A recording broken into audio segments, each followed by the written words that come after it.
मेरो बाल चाहिँ यस्तो बसेर तपाईँहरू चेलीबेटी आमा दिदीबहिनी जस्तो नारी छ भने भनेको रिसाउँदिन भन्नु न भाइ भन्दै हाँस्यो रोटी पोल्दैछ एउटा पनि पाकेको छैन भर्खर सुरु भएको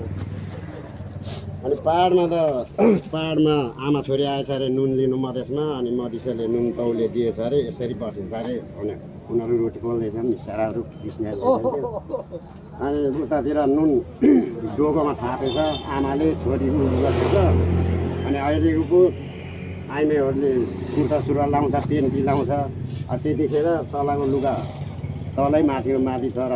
उसले चाहिँ जान देखाएको रहेछ भएछ अनि यतातिर मधेसीले चाहिँ नुन अनि रामो हेजी दुना हेजी भन्दै तौलिँदै आमा चाहिँ डोकोमा थाप्ने गरेछ अनि उतातिर देखेछ अनि बाफ रे बाफ यसो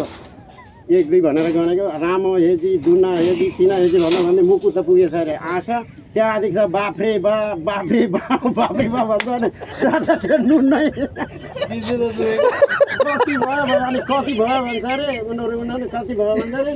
कति भेले पाहाडे सब लुगा नैलाई चाहिँ कति भेले भन्छ अरे अनि छोरीले चाहिँ आमालाई क्या आमा लुगा सामालाई भन्छ चुप्ला छोरी नुन खाने बुद्धि भन्छ त्यो भन्दैन त्यो रोटी बोकेर